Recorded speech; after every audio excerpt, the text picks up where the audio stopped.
8 de la mañana, 58 minutos. Ya estamos aquí de vuelta en los estudios de I99 en la cabina principal.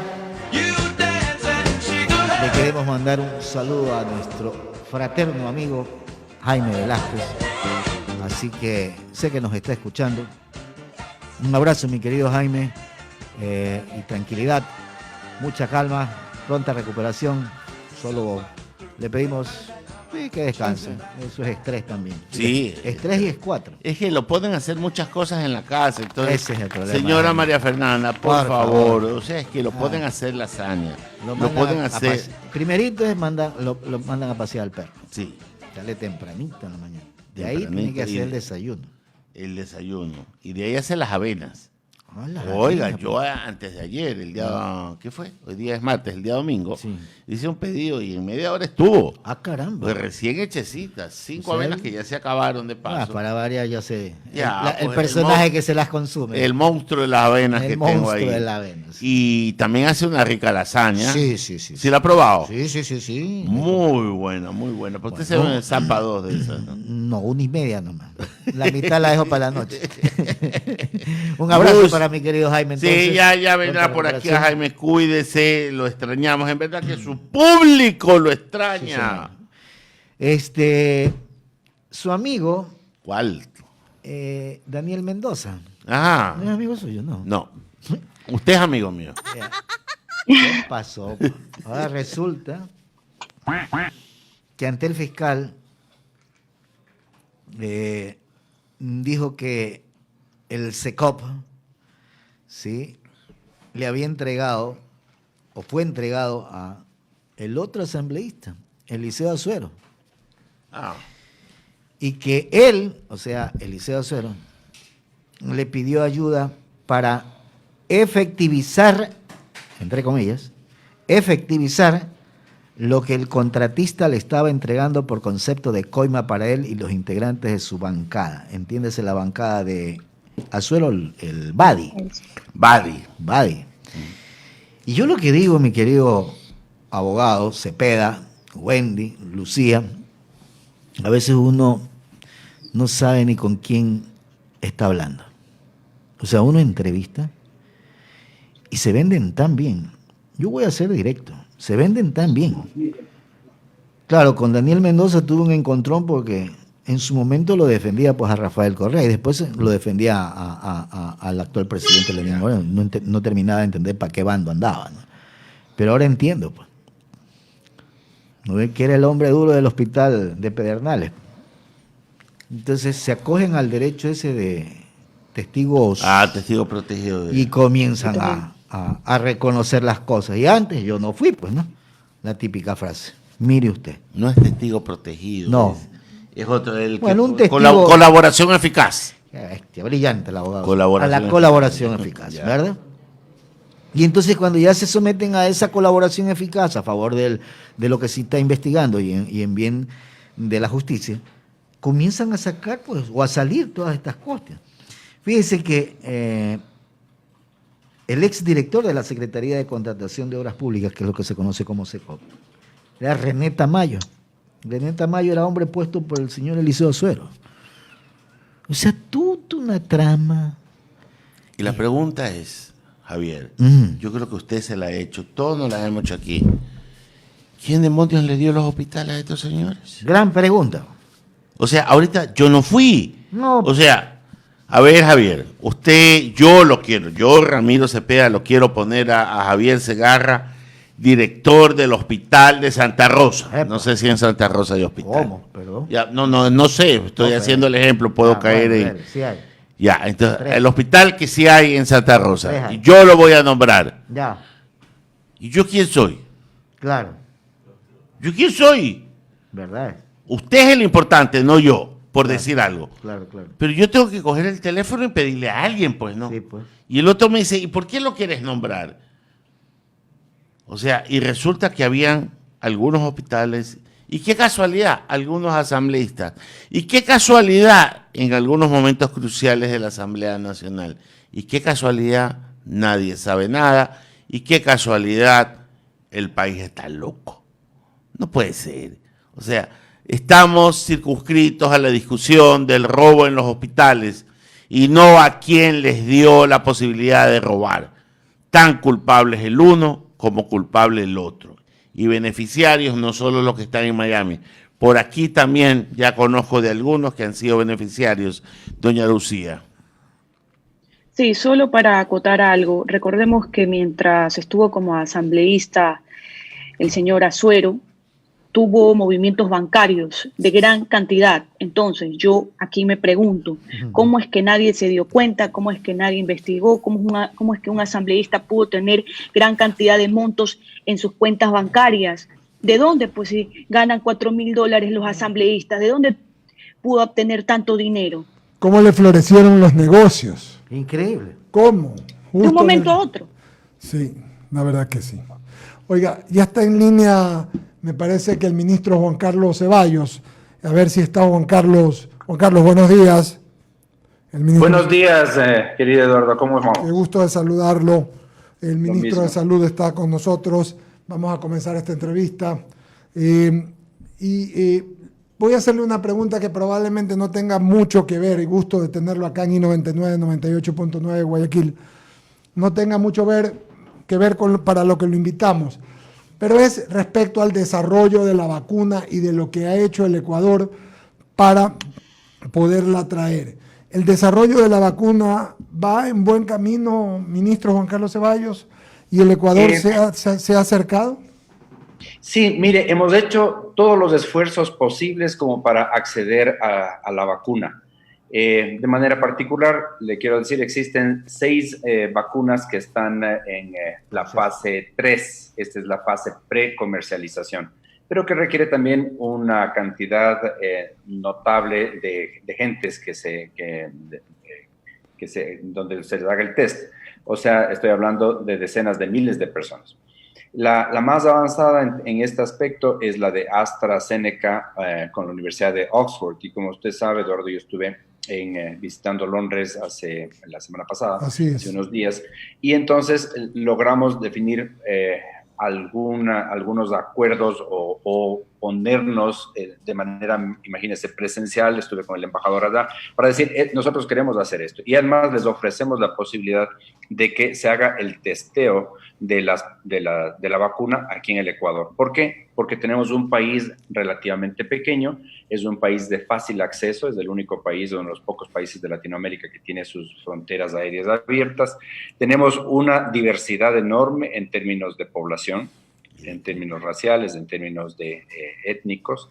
Tenemos también un grupo etario bastante amplio y por lo tanto podría ser una posibilidad. Ellos están considerando esta posibilidad. Pero aparte de eso, hemos hecho acercamientos con Pfizer.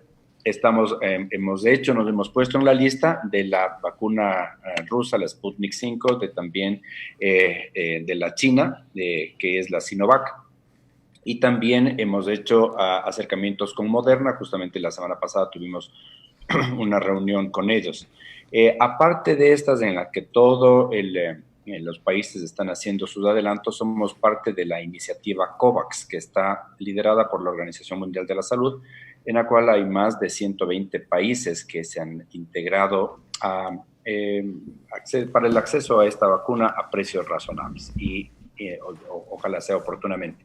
Pero digo, además de todo esto, independientemente hemos hecho un acercamiento con una vacuna de BioNTech, que es la única sintética que se está desarrollando y que de ser esta sintética la que se utiliza, va a tener muchos menos efectos indeseables y sería ideal, por ejemplo, para personas de más de 65 años al que se le administre. Entonces, estos hemos agotado y seguimos agotando todas las posibilidades para la vacuna. 2 preguntas, Juan Carlos, por favor. La primera tiene que ver con el precio. ¿Hay algún precio del que se ha hablado? ¿Cuánto costaría la vacuna cuando todo el mundo la necesita? Primero. Y segundo, el presidente Trump dijo el otro día que la vacuna estaría antes de noviembre por la elección, pero parece que no va a ser. Es decir, y el doctor Fauci dijo que estaría a fines de diciembre. Lo mismo me parece que dijo un laboratorio. ¿Cuál es la realidad al respecto, por favor, Juan Carlos Ceballos, ministro? Sí, mire, hay un montón de incertidumbre en esto, hay mucha incertidumbre, Eduardo, en el asunto, porque es un proceso complejo y no es la panacea. La vacuna tiene sus problemas. ¿A qué me refiero? La primera es que debe ser probada en términos de eficacia, tiene que ser probada en términos de tolerancia y también en términos de efectos secundarios que probablemente pueda provocar.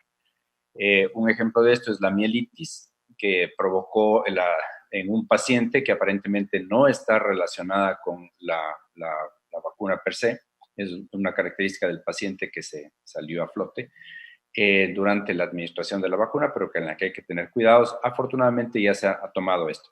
Se ha retomado el testeo y la ampliación de la población, pero contestando su pregunta de manera directa, es difícil creerle al presidente Trump.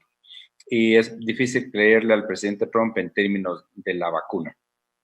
Él tiene unos porcentajes que van entre 5 y 10% menos de positividad respecto a Biden. Por lo tanto, está más bajo en las encuestas que yo he revisado, en las últimas encuestas, y él está desesperado por tomar por tener la vacuna, que sería un plus, porque él no ha manejado muy bien todo el asunto de la pandemia. Sin embargo, hay una persona en la cual todo el mundo confía mucho, que es Fauci, que es el director del CDC, y él ha marcado directamente el asunto que no...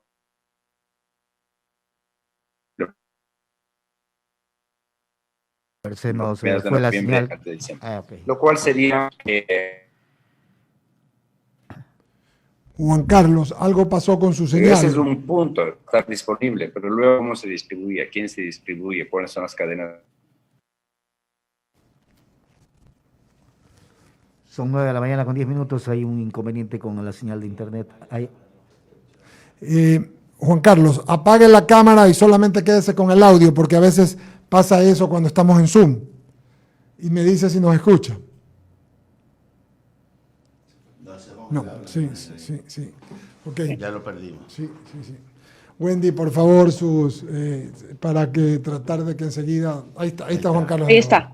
Muy bien. Sí, no sé qué pasó. Pero le estaba diciendo que la vacuna probablemente esté disponible, la de AstraZeneca, que es la más avanzada, para finales de noviembre, principios de diciembre. Eso es lo que el CDC estima en este momento. Pero digo, es el problema luego es cómo distribuimos, a quién distribuimos. Son problemas serios y esta que tiene dos muestras, ¿no? Es decir, que la vacuna normal y luego también hay un refuerzo de vacuna que tiene que ser administrado, lo que significa un doble de esfuerzo. Los colaterales, Juan Carlos Ceballos, como por ejemplo a la persona que le dio mielitis el otro día cuando la habían vacunado, los colaterales no están en riesgo por hacer o por sacar muy rápido la vacuna. Y claro, mire, este es un proceso extremadamente cuidadoso, especialmente en las vacunas que están supervisadas por la FDA. Hay que seguir un proceso, como digo, extremadamente difícil, delicado, en el que el número de pacientes, del seguimiento a cada uno de ellos es extremadamente importante. Entonces, en este caso particular de la información que a mí me llega directamente de los CDC, yo entiendo que esta persona tuvo esa mielitis y que no está relacionada con la vacuna. Mire. Entonces, esa es una muy buena noticia, porque el seguimiento de la vacuna, el testeo de la vacuna continúa. Adelante, por favor, Ramiro Cepeda, y luego luego Lucía y Javier Serrán. Ministro, buenos días. Ramiro Cepeda le saluda. ¿Cuáles son los criterios de prioridad para cuando la vacuna esté ya disponible? Yo he escuchado unos criterios, que los más vulnerables, que los niños, que lo demás. Sigo sin entender eso, y por favor le voy a dar mi punto de vista para que usted me lo discuta, porque es contrario a lo que he escuchado. Yo creo que la vacuna debería ir a los que van a producir, a los que van a trabajar, a los que necesitan el país que lo eche adelante, y después a las personas que se pueden quedar en casa, que se queden hasta una segunda oleada, porque el país, a más de estar sano, necesita trabajar. Ese es mi criterio. Yo no sé si usted lo comparte o me puede decir cuáles son los elementos para llegar al otro. Sí, Ramiro, es interesante su punto de vista. Yo siempre mantengo que fue el único miembro, el primer miembro del gabinete, cuando en su tiempo, que dije, esta no es una pandemia que es sanitaria nada más. Es una pandemia que es, sobre todo, económica, financiera y sobre todo social. Entonces, desde ese punto de vista tiene la razón. Yo creo que hay que hacer un balance entre lo que es la exposición primero, y luego también cuáles son los otros factores, las otras variables que influyen o potencialmente van a influir en la decisión. Y tercero, ¿cuál es la población que es susceptible a qué? Claro. Porque, por ejemplo, usted mencionó niños. No sabemos si en ningún momento se han hecho testeos de niños todavía. Entonces, mal podemos empezar con esa población dándole la prioridad. La otra es, pero todo está dispuesto también para evidencias que se vayan ganando en el tiempo. Por ejemplo, sabemos que los niños no se enferman, pero pueden ser unos potenciales transmisores porque cargan el virus muchísimo. Entonces, ahí viene la relación nieto-abuelo. Entonces, dejemos un ratico a los niños aparte. Vamos a las poblaciones más vulnerables. Primero, todo el personal de salud que está expuesto a unas cargas virales. Es un punto muy bien puesto, muy bien puesto. Exacto. Entonces, por ejemplo, la gente que está trabajando en las unidades de cuidados intensivos, las personas que están trabajando en primera línea, policías, fuerzas armadas, ahí tenemos que hacer, ¿no es cierto? Eso es importantísimo, pero también fijarse, tiene toda la razón, en las personas que aún no se han contagiado, porque esa es otra cuestión que vamos a retirar del potencial uso de la vacuna, ¿no es cierto? Aquellos que ya se contagiaron, aquellos que son COVID positivo no pueden recibir la vacuna. Entonces estamos hablando de un 33% en Guayaquil, 21% en Quito, de un 40% en Esmeraldas, con los datos que todavía no están publicados. Yo no sabía eso. Entonces, esas son las prioridades. Las prioridades deberían ser hacer este balance. Y tiene toda la razón, Ramiro, su punto de vista debe ser tomado en cuenta. Y la otra cosa, usted acaba de venir de Londres, lo escuché. ¿Cómo están las medidas de bioseguridad en puertos, aeropuertos? Heathrow es un aeropuerto inmenso allá en Londres. ¿Cómo se está controlando el tema? ¿Qué tenemos que aprender del primer mundo? ¿Cómo está llevando este tema a nivel mundial? Al revés, Ramiro, ellos aprendieron de nosotros. No le creo. La relación, y eso se lo digo de manera muy objetiva y con toda humildad. Todas las reuniones que yo tuve con el Reino Unido, que estuve en Alemania y que estuve también en Madrid, me reuní con los ministros de salud y con quienes están llevando a cabo la gestión estratégica de la pandemia. Todos reconocieron el trabajo que en el Ecuador se está haciendo.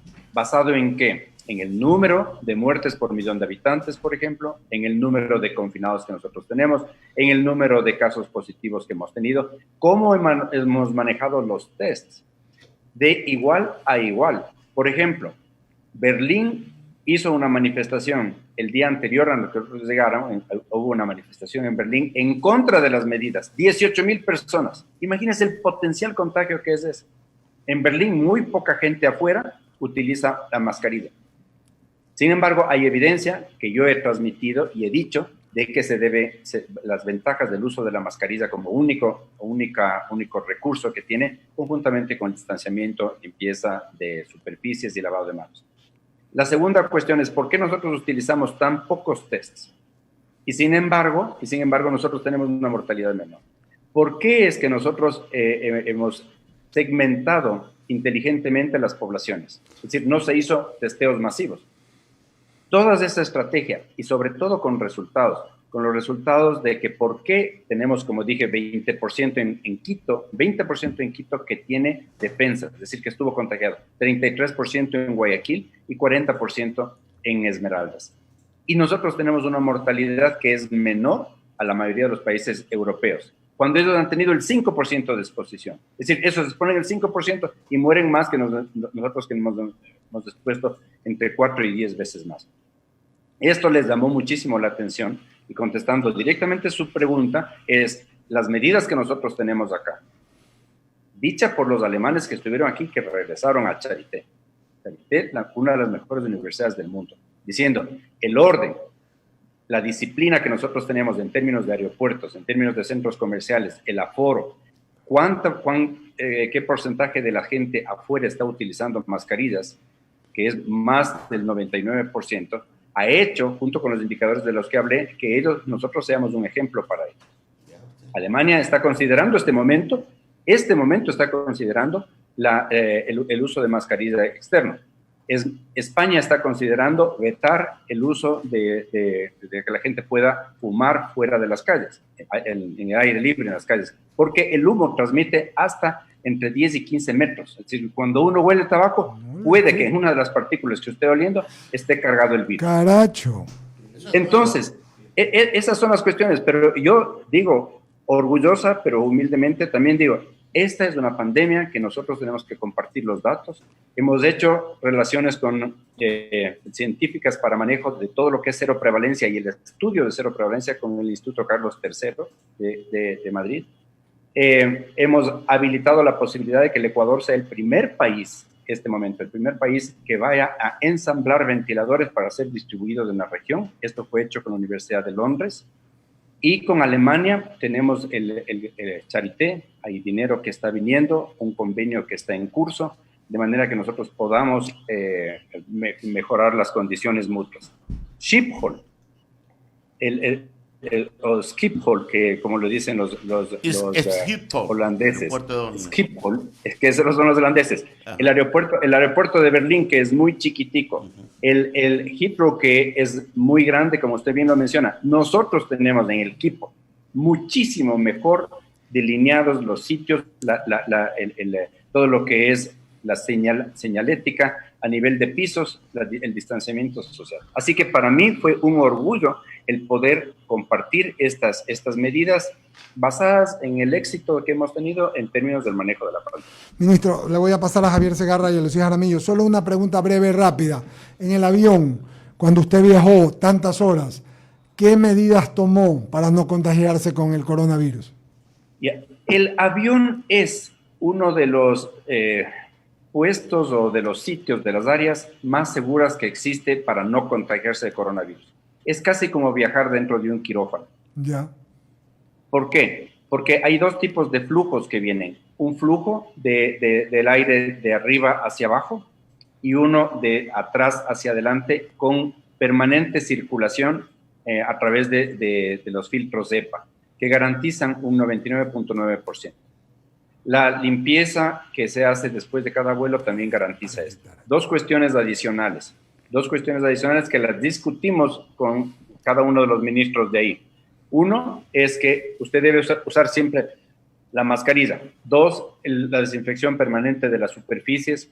Y tercero, cuando vaya al baño, esto es extremadamente importante, cuando vaya al baño, use el mayor tiempo que sea posible la mascarilla. Es decir, obviamente, si es que hay una lavada de la cara, etcétera, no se puede hacer eso. Y la segunda, antes de botar el agua, tiene que tapar la tapa del excusado. Tapar el excusado. Son dos medidas que son extremadamente importantes porque ahí se ha visto el contagio. Pero la probabilidad de contagiarse en un avión, no cuando hay viaje, porque uno está en el terminal terrestre, qué sé yo, y ahí pueden haber problemas, pero en el avión como tal es menos del 1%. Increíble, ¿no? Y son medidas, ministro, buenos días, le saluda Javier Segarra. Buenos días, Javier. Son medidas que, sencillas, por naturaleza lógica, propia, de higiene personal, o sea, no es que estamos diciéndole en este caso al ser humano, a los ecuatorianos, a la ciudadanía en general, hagan algo extraordinario, no, es algo de la vida cotidiana que debemos hacer. Lo que pasa es que no hemos estado acostumbrados a eso, y me incluyo porque uno no puede ser, pero es tan elemental esas medidas que simplemente se les pide eso para poder evitar los contagios. Lo otro es esta ampliación que ustedes han hecho a la emergencia en salud. ¿Por qué motivo, ministro? Hay algunos, Javier, y me parece que esa era la razón de la de la entrevista de hoy, pero Esa es. el Ministerio de Salud tiene una obligación que es salvaguardar lo que es el derecho a la salud y el bienestar. Ese es el punto principal. Entonces, ese es el objetivo por el cual deben mantenerse la atención permanente, por ejemplo, de los servicios de laboratorio, de unidades de epidemiología, todo lo que es ambulancias, tanto terrestres como aéreas, etcétera, etcétera. Entonces, la atención permanente es un requisito fundamental como para garantizar el derecho a la salud y bienestar del ecuatoriano. Después, tenemos que nosotros seguir implementando los protocolos, las normas técnicas que tienen que ver con lo que es la prevención del contagio, lo que estamos hablando, por ejemplo, este momento, en términos de aéreos, y otros más, por ejemplo, aforo dentro de los restaurantes, aforo dentro de los centros comerciales. ¿Por qué es necesario en Guayaquil apagar el aire acondicionado? Porque el aire acondicionado circula el aire y es como que si uno está pocos minutos, el mismo aire está circulando, el mismo virus está contagiando. Entonces hay necesidad de reunirse en áreas ventiladas. Ese es por ejemplo, un mensaje muy importante y por eso es que se extiende ¿cómo se llama? La emergencia sanitaria por los 90 días. Después, hay la necesidad de continuar con una mesa técnica. Todos estamos aprendiendo. Nosotros aprendemos de los alemanes, como los alemanes aprenden de los ingleses y los ingleses de nosotros. Nosotros tenemos que aprender de ustedes. Mire, hace poquito Ramiro nos estaba dando una muy buena sugerencia. ¿Por qué no enfocarse en la administración de la vacuna cuando venga en la población que potencialmente puede trabajar y producir? Esa es una gran solución o sugerencia, y por eso es que nosotros necesitamos continuar con las mesas técnicas. Las mesas técnicas que incluyan academia, que incluyan a ustedes, las personas civiles, o como sociedad en general, y la parte médica. Después, los establecimientos de salud también tienen que notificar. Establecimientos de salud, laboratorios tienen que notificar de manera obligatoria todos los casos COVID.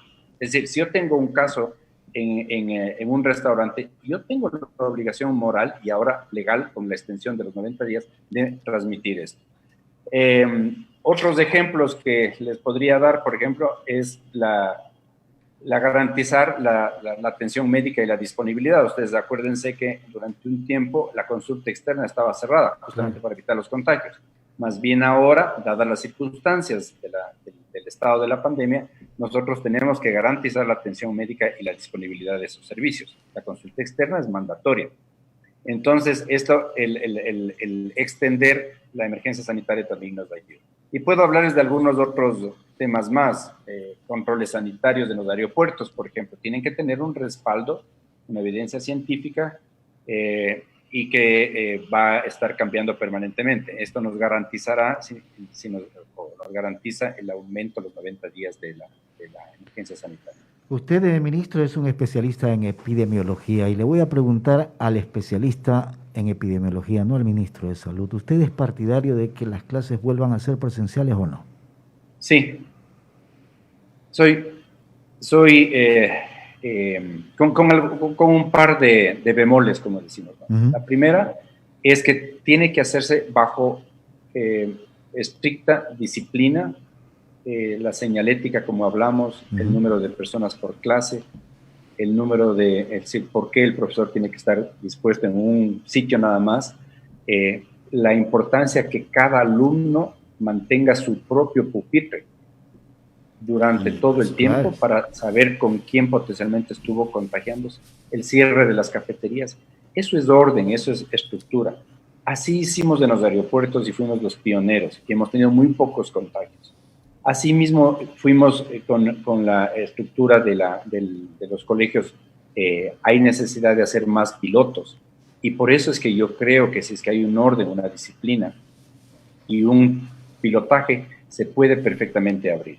Y el otro bemol es que esto tiene que ser optativo para los padres de familia. Los padres de familia tenemos que darles esto optativo, de que ellos decidan si es que se hace o no. Y una tercera opciones que sea mezclado, híbrido, ¿no es cierto? Una vez a la semana, por ejemplo, guardando todas estas estrictas medidas de disciplina, y que luego también se pueda hacer el resto de manera virtual. Claro, pero podría ser la presencial, no todas las horas de clase, digo yo, no sé, Ni ministro. todos los días de la semana. Claro, por ejemplo, de 8 a 12 del día o a 10 de la mañana o 11 de la mañana, a fin de que no haya ese famoso recreo, porque cuando salen al recreo, ahí no los controla nadie, pues, ministro. Bueno, tiene razón, pero yo creo que me iría un poquito más. Para la vuelta a clase es, primero, el transporte, cómo llegan los muchachos. Correcto. Buses no se pueden hacer.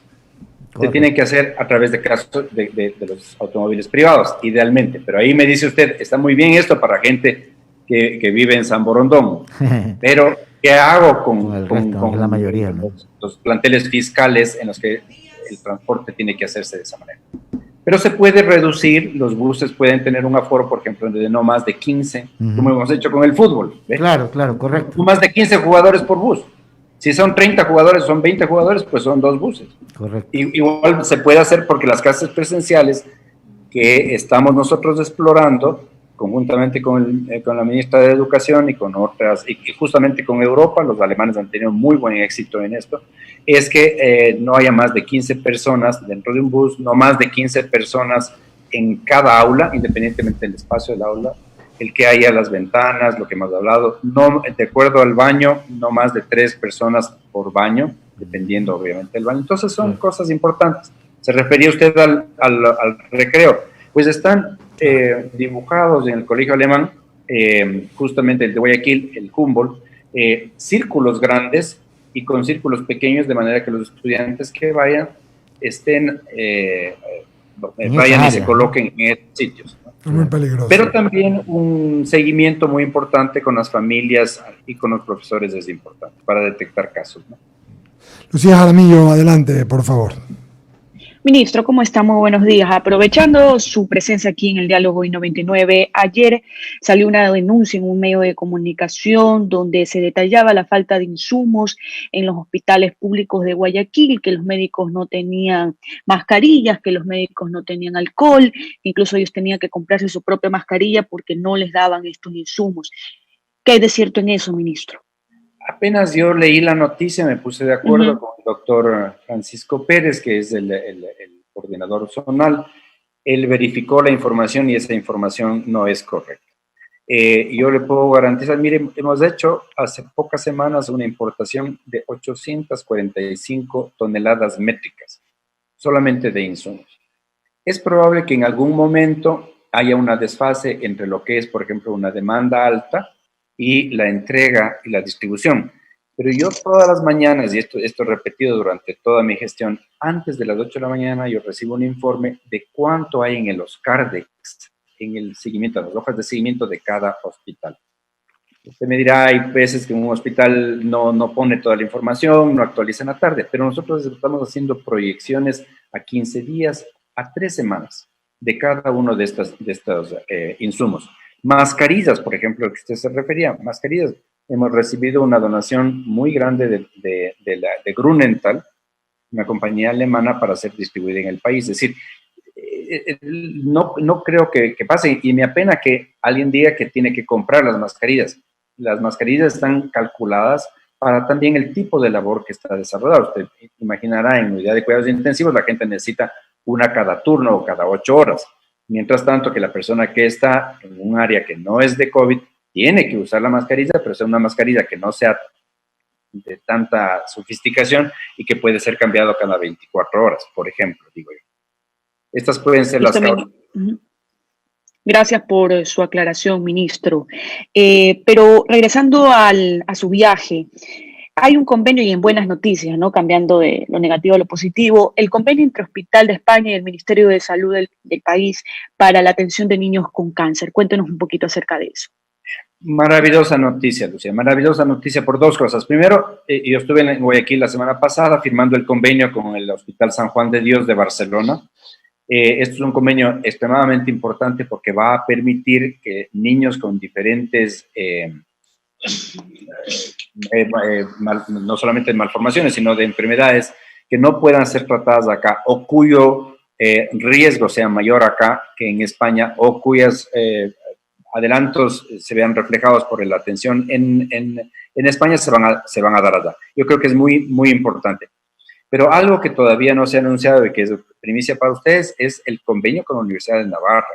La Universidad de Navarra en Madrid tiene, estamos haciendo el convenio en este momento con el Ministerio de Salud y con algunas universidades porque la Universidad de Navarra en Madrid tiene uno de los 3 centros de tratamiento de cáncer de radioterapia más avanzados del mundo.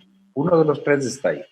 Y es un mecanismo de tratamiento que se llama proton terapia. ¿Se acuerda usted de electrones y protones? Pues esta es proton terapia. Con unas ventajas maravillosas, porque no daña el tejido que está antes y después del tumor, sino que específicamente actúa en el tumor, en el sitio del tumor. Y hay tumores especialmente cerebrales que son imposibles de acceder desde afuera, ¿no? A lo que llamamos nosotros de medicina cielo abierto. Entonces, ahí tendría una importancia muy grande el que se hace. Lo hacen gratuitamente, ¡Qué bueno! Y ellos nos van a visitar la próxima semana o en 15 días para explorar la posibilidad de favorecer los trasplantes hepáticos, de favorecer también todo lo que es cardiocirugía, el intercambio de científicos, el intercambio de médicos que puedan hacer su especialidad o sus entrenamientos, ¿verdad? El abrir posibilidades de experimentos científicos conjuntos, el que nosotros apliquemos para fondos para hacer experimentos conjuntos o investigaciones conjuntas es maravilloso. Así que fue esto extremadamente provechoso. Apenas esté el convenio, estamos trabajando en ello. Listo, pues se los compartiré. Muchísimas gracias, ministro. Abogado Mendoza. Juan Carlos, yo quisiera agradecerle su gentileza de participar con nosotros, de ser tan claro, de hablar de todas estas cosas, de la pandemia, de esta realidad que vivimos en el Ecuador, ¿no? Cuando se terminó el estado de excepción y ahora tenemos que cuidarnos. Los aeropuertos van a seguir siendo controlados cuando viene la gente por ustedes, ¿verdad? Por el personal del ministerio. Sí, nosotros vamos a continuar haciendo ese esfuerzo.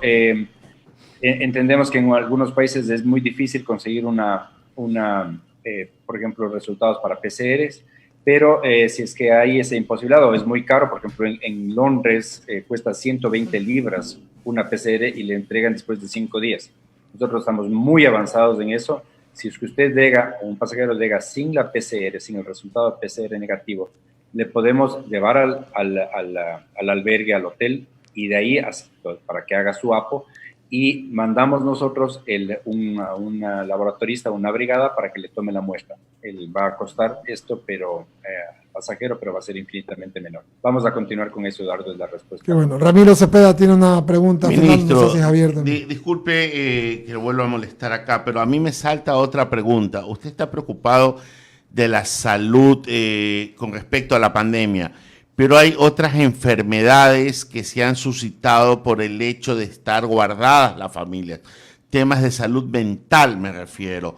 Hay casos graves del tema de depresión, de que se derivan estas depresiones en agresiones, eso ya no es médico, pero hay problemas mentales. ¿Qué se está haciendo para esa salud mental, para ese control? Porque esas consecuencias también son terribles. Absolutamente, mire, tristemente esta pandemia ha dejado, por ejemplo, muchas más violaciones, incestos dentro de las familias. Hay un recurso que nosotros ponemos que es justo el 171, exclusivamente para salud mental. Y cuando hay alguien que tiene ese problema, tenemos psicólogos, muchos de ellos voluntarios, que trabajan en el asunto y que pueden orientarle a la persona o hacerla o pedir la transferencia, pedir la cita directamente. Pero es un problema serio. No podemos considerar que la pandemia del coronavirus es un virus que está atacando. Es la atención integral del paciente. Y usted tiene toda la razón. La gente está desesperada por salir, por volver a abrazarse, por volver a compartir. Y sin embargo, estamos viendo una dura realidad que afecta psicológicamente. Celebro su interés también porque las clases vuelvan a realizar. Hay tantas formas de llegar a reactivar el sistema educativo, días alternativos, lunes, martes, lunes, miércoles y viernes, que unos vayan en la mañana, otros en la tarde, un poco para darle movilidad, porque esto no es parte de su cartera, pero aquí lo hemos discutido, el sistema educativo vía online ha fracasado, por lo menos para educación escolar y preescolar. De acuerdo, Ramiro, estoy perfectamente, vuelvo a estar de acuerdo con usted. Hay necesidad, pero hay necesidad de tener esa apertura. Claro.